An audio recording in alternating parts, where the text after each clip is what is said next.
Now, we're out here in California because Indian decided that they would bring me, a diehard Harley apologist, out to come check out some of their bikes for their 125th anniversary this year. The big ticket item is the new Chief Vintage, but honestly, when they asked me what bike I wanted to ride when we were going out on our test ride today through the hills, the only one that I wanted to swing a leg over was this one. There's only one way to do it here in California.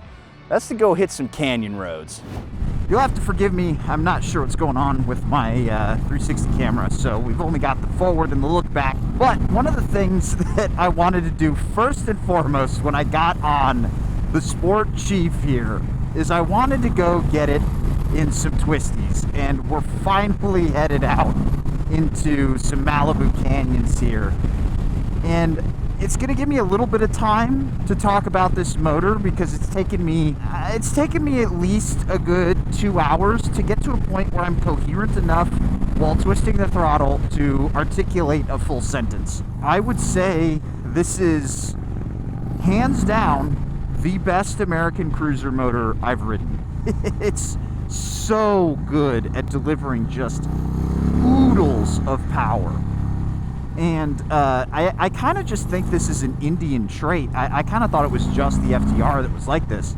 I think just Indians in general, the power delivery, a lot like the Rocket 3, is measured in ooga boogas, not in horsepower. Because this throttle's a light switch, man. I keep it in sport mode. It's got sport, tour, and standard. Sport is where it's the most fun. It sports really, really good. It just puts a giant smile on my face to rev this thing out. I've ridden a lot of power cruisers in the last year. I rode, my VMAX, I rode the Rocket 3, I rode the XD Oval. I've spent a lot of time on some big cruisers. I even rode the CVO Road Glide ST, which, yeah, not really a power cruiser, but, it makes a lot of power, so we'll call it one. One thing that is worth pointing out, we'll talk about this a little bit later, there is no traction control on this bike. So, yeah, you do need to rein it in from time to time because this is a lot of power out of this motor. We got 120 plus foot-pounds of torque in stock trim. But let's talk about this bike's sporting inclination. There's a lot of cruisers out there. There are a lot of cruisers out there that say that they can carve a canyon, but they're big, they're heavy, they're slow side to side, and this is big and it's relatively heavy. It's 670 something pounds. What's unbelievable is how easy it is for me to get side to side. Yeah, here we go. This is what I'm talking about. Being able to just get side to side, because right there I did manage to set the pegs down. But if I wasn't able to move, it would start scraping a lot sooner. I have set the pegs down on both sides, but it is truly impressive how good this bike is. I do think that the master cylinder could use a little bit of help. It's stopping a lot of bike. And the fact that it's not, like a radial on here, give us a real Brembo. The price is right. You can put a real Brembo on here. I also do wish that this suspension was set up for me and we had fully adjustable front suspension, because that does feel like one of the things that's letting me down a bit through here. Is it does feel a little bit pogo sticky. But again, it's just so easy to ride this like a sport bike. And that's so weird. That's so weird getting on a cruiser that sports like this thing does. But we do have to talk about some of the spots where this bike is let down, because for the price tag, there's some interesting choices on here. We talked about a couple of them already, but yeah, there's some choices on here that are interesting. Now, it's not all sunshine and rainbows for this motorcycle. I wish it was, but there are some weird choices. We talked about it in the Twisties, but the first and foremost one is the fact this bike has no traction control. Blows my mind. It's already got the wheel speed sensors, the ABS works fine, but no traction control, really? On a bike that's 22.5? Another thing I'd really like to see is some adjustable front suspension. We do have fully adjustable rear suspension back there, but the valving, you're just kind of stuck with whatever they come from the factory. I would like to point out that I think the settings that this thing has from the factory are fine. I just feel like a little bit of extra dialability at this price point would go a long way to making it feel just a little bit better. Another thing I'm finding kind of irksome about this motorcycle is how long it takes the dashboard to boot up. So I'm gonna push the button here and we're gonna watch it in real time. 1, 2, 3, go. And if I'm being honest, I can say that Ride Command is by far the weakest part of this bike. Yes, it's cool that it's a touchscreen, but not only does it take forever to load up, but navigating it without the touchscreen is a giant pain in the butt, since they only have the one trigger button on the left-hand grip. That means the quickest way to change ride modes while you're riding is to take your left hand off the bar and look down at the dash and fiddle with the menus. Chalk up another win for the mode switch button. Seriously, it improves just about every bike you put it on. And that's also probably why they have the big warning each time you turn the bike on. Now, I can't fix that, but I do have a better solution for navigation, bike information, and phone connectivity while you're riding, and that's Chigee. You can install one of these dashboards on just about every motorcycle under the sun and instantly add Apple CarPlay and Android Auto to your ride, along with dash cams and blind spot monitoring in one fell swoop. The best part is that with an optional dongle, you can pull data directly off the bike like engine speed and temperature. You can also swap the AIO6 from bike to bike, so if you have multiple motorcycles in the garage, you only need one AIO6. If any of this sounds good to you, click that link down in the description below and use the code SPITESCORNER to get 10% off your order. And sure, that startup animation looks kind of cool, but seeing it that long every time you start the bike, it's kind of annoying. I'd rather just get in and go. It seems like a nitpick, and it kind of is, because there really isn't a lot else to complain about on this motorcycle. It's honestly one of the most competent packages I've ridden fresh out of the factory. I mean, admittedly, this one is modded, but still, most of this is stock, and I'm really, really impressed with it. Now, one thing we haven't done yet is we haven't hit the highway, and we are here out on the Pacific Coast Highway, so why don't we go for a nice scenic cruise, shall we? Now, this bike is kind of interesting because I don't anticipate a lot of the guys who are buying this are doing big highway miles on it. At least that's probably not what I would do with it if I had it. I mean, don't get me wrong. I've been sitting on this bike for, almost 100 miles today. A lot of it through the Twisties.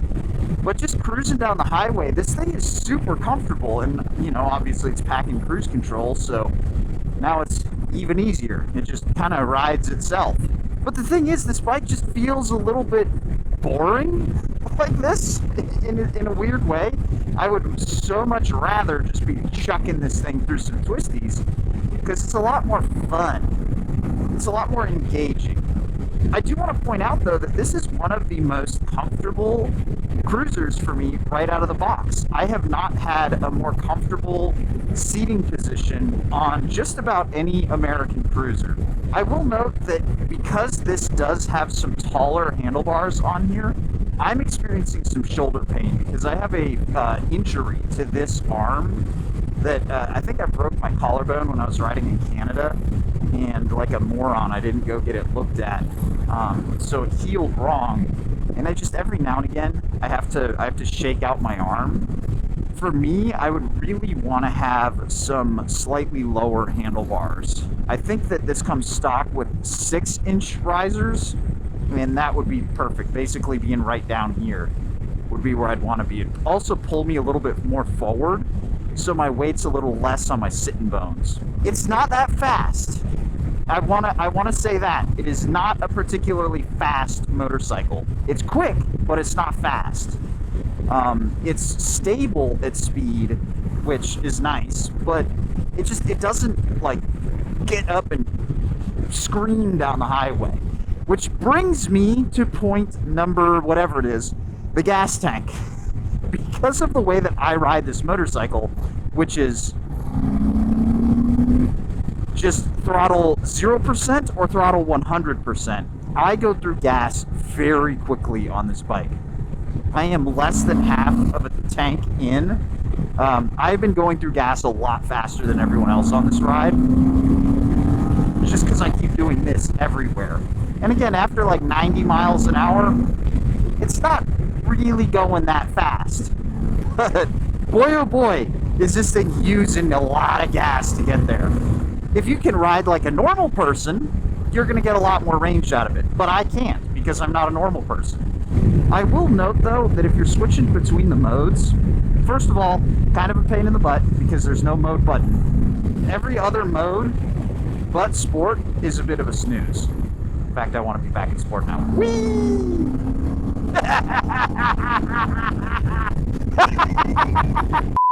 So, to start wrapping up my thoughts here, I think the first thing that I want to shout out is the fact that if this bike isn't my bike of the year by the end of the year, I will be extremely surprised. I have had such a great day riding this thing around. I'm very impressed with what this motorcycle is capable of. It is so good through a corner. It is so much fun to ride.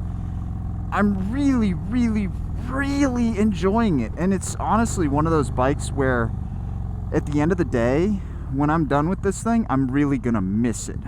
I'm gonna try to line up a long-term loan so that I could go do like a South Texas, West Texas road trip with this thing, because I really want to.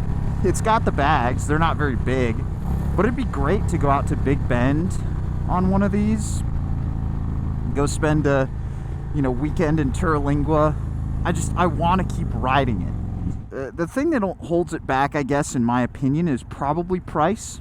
$22.5 is a spicy meatball. Could it be improved? Absolutely. The suspension could be better. I feel like the seat is starting to wear on me a little bit. That feels to me like a lot of stuff you'd modify away. Let's be perfectly fair. If an Aprilia Tuono shipped without fully adjustable suspension at $22,000, we would not accept it. So, let's not cut this bike some slack because of the class. It really should have fully adjustable suspension. The more important thing that I want to talk about, though, is Indian's position in the market. And this is actually something that I've been thinking about a lot now that Indian is no longer part of Polaris. Because for me, the way that I looked at Indian before was that this was basically a kind of like a soulless rebrand. You know, like it felt like these were victories for the longest time, or it felt like this was just Polaris's attempt to have a heritage brand under its umbrella. But yeah, with them being their own deal now, it's a whole new world, right?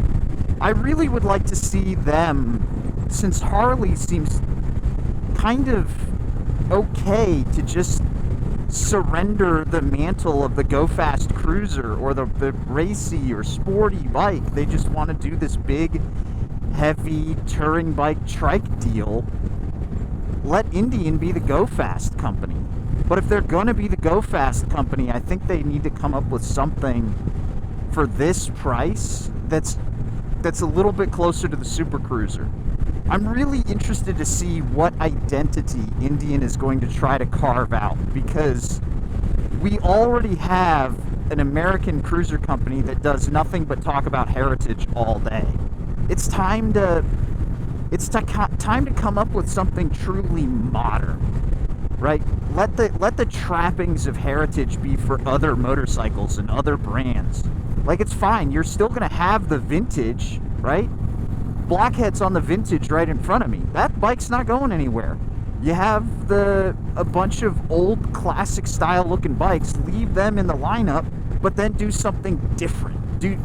Get modern with it. Get extreme with it. Because it feels like cruisers for so long have just been in this place where they're content to sit on their laurels. And Indian is in a position where they don't have to sit on their laurels if they don't want to. They could do whatever the fuck they want, because at the end of the day, they probably have a slightly older customer base than a sport bike company, but they're a new brand. Trend on some of that new brand energy. Bring something young and different and extreme to a cruiser. Why not? Like, I would love to see this motor, which is a classic air-cooled, big American pushrod V-twin, in an extremely sporty package. It would be so wild. And even if it's a limited run, screw it, just do it, have fun, push the boundaries. I know it sounds like something that I would say about Harley Davidson, and it's true. It's the same thing I've been saying about Harley forever. I don't know, I feel like Indian is in a really good place to just send it and see. If they can make something this good with the cruiser trappings, what if you made it a little bit sportier? Just a little bit sportier each time. That would be truly exciting. Let me know all your thoughts down in the comments below. A huge shout out to the folks from Indian for flying me out to come check out this bike. I know that the Heritage, the Vintage, the Chief Vintage was like the big thing, but I don't know. I'm more about the modern muscle for me. Sure, the valence fenders look nice, but yeah. Can't beat that. Catch you guys in the next one. See you later.